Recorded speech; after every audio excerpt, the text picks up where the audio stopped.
yeah, could you just say one more thing again? Yes, Texas is. Oh, no, I'm having a great time. Hello, everyone. Welcome to the When at Work podcast show with the host, Julie Lee. Today I'm joined by the fantastic Melinda Martin from Texas, down near the Alamo.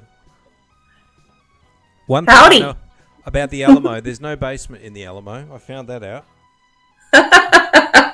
No basements in Texas, really. No, that was a Pee Wee Herman reference. All right, let's start off the board. The category for Melinda, World Geography. Oh, no. Time, Rhode Island, starts with W. Geography, another geography category. Oh, my Which goodness. would be I'm going probably to. US geography, that second category. We're not sure. We'll find out. And weather. What would you like to start with, Melinda? Well, let's go with starts with W for 100. Starts with W for 100.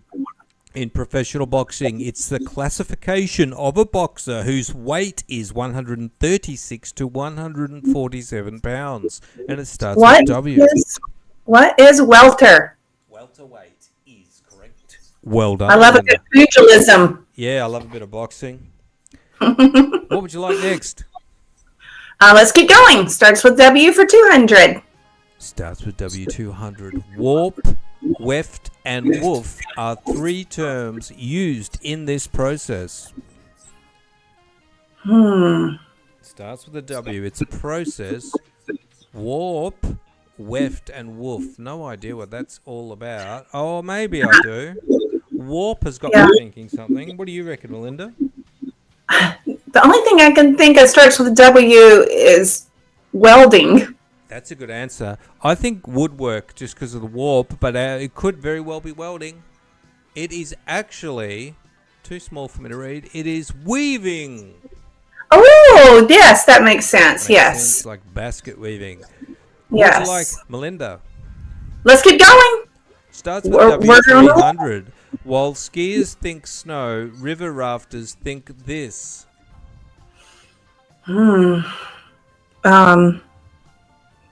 Welts. What is welts? It's got to be water. What? White water. Oh, okay. All right, let's keep going. Starts with W, 400. Business lunches, alimony, and interest charges. For example, they're a type of expense, and you can do something in your business with these expenses, and it starts with W. To do with a tax deduction. What are write-offs? Write-offs is correct. Well done, Melinda. Look at you feeding me. Feeding you clues. Let's finish it up. Finish it up. Fictional, oddball, confectioner. Starting with a W. Who is Willy Wonka? Willy Wonka is correct. Well done. There goes that W category. What would you like now, Melinda? Let's go in with rhyme time. Rhyme time, 100. A verdant vegetable. I think verdant, I'll give you a clue. I think, well, in Spanish, I think, or French, verde is green. So I think it might be a green vegetable. But it's got to rhyme. Yeah, what does it have to rhyme with? Okay, maybe it's not green. But like something like sweet pea or, but it's a vegetable. Well, pea's a vegetable. Who knows? We may just need to use this one as a test. Yeah, that's a test. Green bean. Oh, yeah, it was green. Green and bean rhymes with green. I knew that verdant it was a green. Yes. Okay. All right. Let's just hit down the column. 200. Rhyme time 200. An order to put shaving cream all over the face of former CBS News anchor Dan. It's got a rhyme. What would you be doing if you put shaving cream on the face of Dan, the CBS, and it's got a rhyme? What's Dan? Who's Dan? We're talking about Dan, the CBS anchor, the old one. Ooh. Yeah, I don't really watch. Guy, Dan. It's Dan Rather. Okay, rather. Rather is what we're looking for. Well done, Melinda. Okay. 300 rhyme time. A ship for shipping the animals from whose milk we get feta cheese. Okay, a goat boat. Goat boat. That's actually slang in Australia for a wave ski. We call them goat boats because usually old men with old grey beards ride them. Interesting. 400 rhyme time. A discriminating private investigator. What's another name for a private investigator? That's what I was thinking. Something with P.I. Yeah, there's another name. Like instead of private eye, private detective. Okay. A selective detective. Selective detective is what we're looking for. Well done. Last one. An enthusiastic promoter of male chickens. Okay, something with a rooster. I actually have 7 hens. Let's see. An enthusiastic promoter of male chickens. I don't know what would rhyme with rooster. Rooster booster. Rooster booster. I mean, I think of something else when I'm thinking rooster booster, but yeah, something like a Viagra or something. Is that what you were thinking? Like mine's thinking. Well, like someone giving a rooster a boost. Yes, I don't.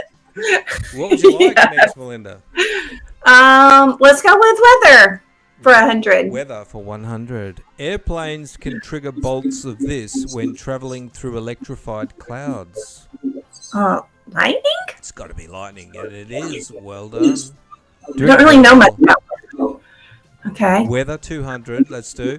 Air is described as supersaturated when the relative humidity is higher than this percent. What is 50? It's actually 100, so it can actually get to the point where it's beyond 100 and there's actual water. Yeah, I don't know, but interesting. I should know all about humidity here in Texas. Yes, you should, but I've never heard of supersaturated. Weather for 300. Tornadoes that develop over water are called these. What are hurricanes? Water spouts is what we were looking for. Water spouts, okay. Interesting. Let's keep going on weather. Season of the year when Arizona has its monsoons. What is April? Or spring, I'm sorry. Okay. They're saying summer. Is April summer? April's a little bit before summer. Yeah, it's right in the middle. Yeah, I won't give you that one. Sorry. That's okay. An increase in air temperature at higher altitudes is unusual and called this. When it gets hot at high altitude, it's usually going to get cold up there. Oh, interesting. I don't know. It is called... Is it inversion? Inversion is what it's called. All right. Now we've got 3 categories left. 2 geography ones and Rhode Island. Is that what are the odds I would get 2 geography ones? When I said specifically, I hope I didn't get any geography. It's a conspiracy. Let's go with world geography for 100. World geography. A retirement city in Florida or a retired capital of Russia? Well, I don't think there's a Moscow, Florida, is there? No, but the former, before Moscow, there was another capital back in the days of, Lenin and those guys. Yeah, and we're actually watching The Crown. We're in season 5, and it was just talking about Russia where Yeltsin lived, but I cannot think of the name of it. I'll give you a clue. It's Saint something. St. Petersburg? St. Petersburg is correct. Okay. Well done, Melinda. Let's keep going. Geography, world geography. This part of the United Kingdom is called Cymru in its native language. Not many people know this, but in all throughout the UK, there are distinct languages that, in addition to English, that are indigenous to the region. And one of these countries is called Cymru. Interesting. Right I don't. England. I barely know what's next to Texas. I don't know. It is Wales we're looking for. Oh, interesting. Yes. And so that was also in The Crown when I learned a bit of history about why he was called the Prince of Wales, and I totally disagree with all them out conquering all these places, but I can't do anything about it. But it was really sad what they put that city underwater, or that whole location underwater. In Wales, did they? Well, yeah, and I wish my husband was in here; he could say. But yeah, something about when Prince Charles went to go, because he's the Prince of Wales, and he had to go through schooling there. That was part of what they covered in that episode. Is they flooded, or maybe my husband was telling me because he's a history buff. They flooded this area to do whatever. But yeah, interesting. Did not know interesting. That. Have you watched that, The Crown? No, but I'm aware of it. It had like Princess Diana and Charles and all that, and the actress was amazing for Diana. And very tall, 6'3", which is taller than Princess Di, who was 5'10". Oh, was she big? Was she? Wow. Yes, yes. Well, Johnny 300. We're going to wrap this category up, and then we'll finish the game. I think 2 of the 4 countries that border Romania. I would not know anything about that area. Oh no, it's me either. Tanzania, isn't it? So, it's got to be something like maybe Serbia or what's that one that starts with an M? Macedonia, maybe. I'm not sure. Russia could be one of them. What do you reckon? I'm out. I would love to travel to, not be such a little country girl, but I have no idea what's going on over there. Let's take a look. The answers are Russia, Yugoslavia, so Serbia and Croatia, Bulgaria and Hungary. So all of those Eastern European countries. I was kind of in the right direction. 2 more questions. Capital of Malaysia. It was once a Chinese tin mining camp. I know this one because Malaysia's quite near us. So it's 2 words and it starts KL. I do not know. It's Kuala Lumpur. Okay, I have heard that. That sounds familiar. Yes. That's the capital of Malaysia. Last question. Avarua is the capital of these Pacific Islands, which were named for an English captain. And don't know that one. Famous brand of bottled water named after it in America. Yeah. Expensive bottled water that the Yankees drink. Or Dom Perignon? I don't know. I think it is. Oh no, it's the Cook Islands, but I thought it was Fiji. Oh, I don't. Yeah, we have a filtration system at home. So I don't use bottled water. I was way off. Anyway, you got 2,800 points. Let's go for Melinda. What does that get me? Not bad for an old country girl from Texas. Not old. I'll just say country girl. All right. You are helping. Getting old is a privilege denied many. So one day I'm going to. 100%. And I'm not an ageist. Yes, me either. Now, tell us about why you're helping people write books, and when did you write your first book, and what did you learn? Tell us a bit about what you're up to.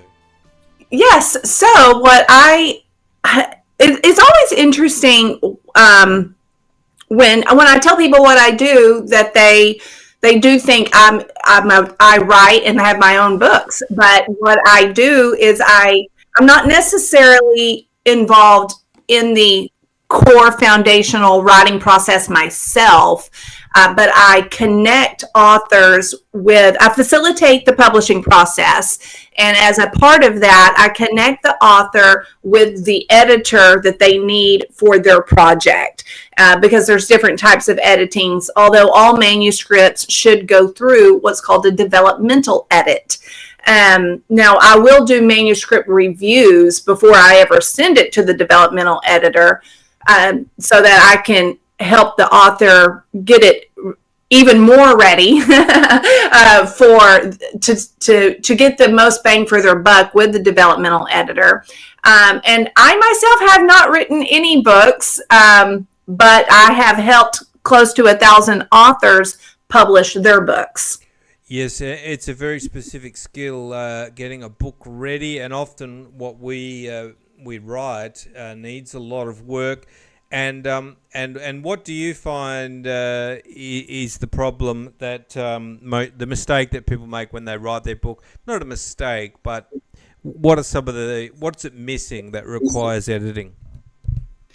It definitely comes to that whole too close to the, can't see the forest for the trees. And with children's books specifically, they're too long.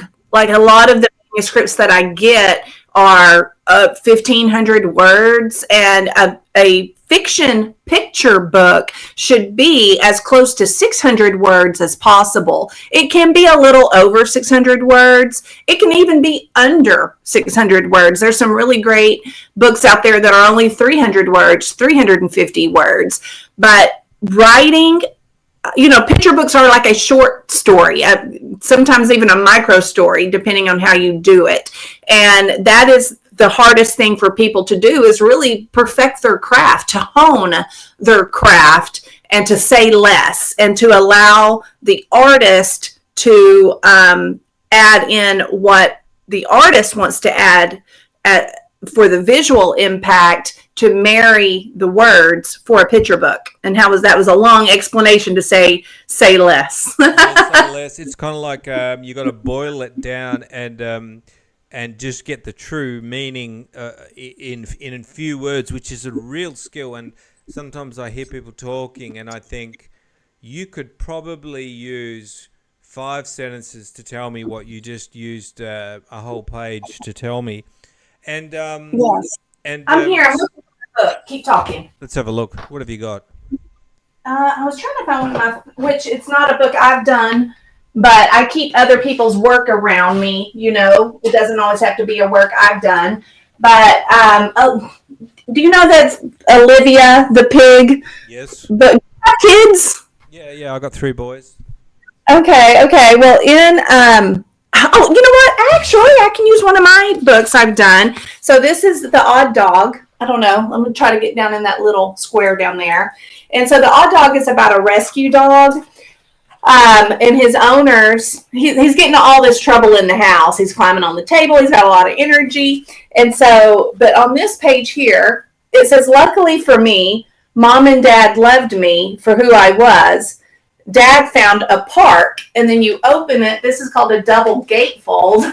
And it says, Dad found a park where I could ... And then you see all these dogs just doing, all kinds of crazy things, all kinds of silly, fun doggy things. And so that's, instead of saying, where I could chase my ball, where I could climb on a slide, where I could harass a squirrel, right? You let the art speak. And prompt the child to use words and describe and imagine what they're seeing. That's fun. Yes, it is very fun, especially when you find a really great illustrator and you come together as a team. The author, I do the art direction, as well as facilitate the publishing process. And so the illustrator and I are working very heavily together. And then the author and I are working on developing feedback to give the illustrator. It's really fun. Yeah, so these are things that people don't think about, but these are things that people know from experience, that you've learned from experience. And you can't just put a book out there without going through this process, because it just won't read right for people and nobody will like it. So there is definitely a skill here. And is it an expensive process to go through all of this? So for the clients that I work best with, the people that are going to get the most out of working with me are people that are approaching publishing as a business, because it is an investment. Like I spend about a year on each project, and so that's a long time to work with someone one-on-one. Like I'm not subbing work out to people that you don't meet. Like it's me. You're hiring me and you get me. And so I do have 3 different packages. One is called the home stretch, and it's only $17.50, and that's in US dollars. And that's for people that are doing the work on their own. They have already, they've hired their own illustrator, they've hired their own editor, but now they're ready to put the words on the page and to actually create the print production files. And so they can hire me to just do that, the home stretch. And the second option is the design studio, and that is where they've already done all the editing on their own. They've already hired their own developmental editor, they've hired their copy editor, they've done their beta reading, they've done all of that, and now they're ready to focus on the illustrations. And so I come in at that stage of the game, which is kind of like a midway point, and that's $4,000. And then the third package I have is called the deep dive, and that's where I'm with you from the very beginning. And that's really where the project is going to shine its best, because I've had an opportunity to touch and polish every part of this project. And that's $6,000. But on top of that, the author is still going to have other expenses like the illustrator and the printing cost. And so it's not uncommon for my authors to have an investment of $10,000 to $20,000 in one book. Like the Odd Dog, just the printing, because she printed 3,000 units. And I think, let's just say $5 a unit. I don't remember now. But so that was $15,000 just in the printing, right? And the illustrator was $6,000. I was $6,000. And so you can do the math. But what she did was utilize crowdfunding to help offset those costs. Incredible. That's a good idea. Tell us a bit about how that works. What stage did she just have the idea, and did she put it on Kickstarter? Yes. Let's see. She used something called Backer Kit. So there's a few different crowdfunding options that you can utilize. Kickstarter is, of course, a well-known one. Backer Kit is another up-and-coming one. And you can utilize them at different stages. So one scenario would be, I have an idea for a book and I have zero money to hire anybody to get started. I need money to get started, right? And so then people say, here's my $5, my $20 or whatever. And then the author collects that capital and then has the capital needed to create the product. Another scenario is getting midway, right, where you've invested the capital that you have available to you. You've hired the illustrator, you've hired me, whatever. You've got enough to show people what this book is going to be, right? They can see what the art is going to be. They can see what the story is going to be, instead of just having to trust me, bro, And so that's like scenario 2. And then scenario 3 would be the author gets everything done, 100% done, so that when they go to the crowdfunding campaign, they have top-notch graphics, they have the actual product, or the at least a digital proof or a physical print proof, but now they need to raise the funds to do the mass production, which, depending on how many you order, that's going to, it's a bulk rate process. And so, and plus your features, your trim size, the type of paper, just all kinds of different things like that. And so that would be the third scenario, is you've invested all your capital on the development, and now you need to source the capital for the print run. And it's really fun. And a lot of people, I see just a mix and match of all that.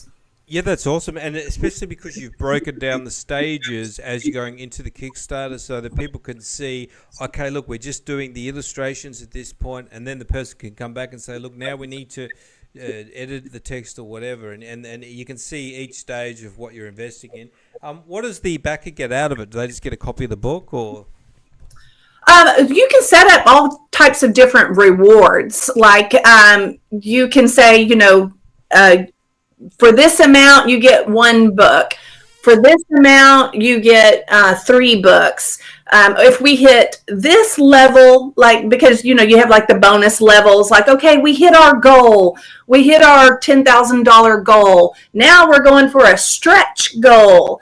And if we get $15,000, then everybody gets die cut stickers, or everybody gets a plushie or something like that. So it is, the more business minded you are when you tackle crowdfunding, it is marketing, right? It's sales and marketing. And so you can get creative with how you market to get those sales. Very interesting stuff. So anybody out there now, do you specialize primarily in kids' books? Kids authors? Well, that is my passion, and that's always been my passion. And so, but for the first 15 years of what I was doing, because so many people rush in, like, I'm going to create a picture book, or I'm going to be a picture book designer, and they know nothing, and they create an ugly, bad quality product.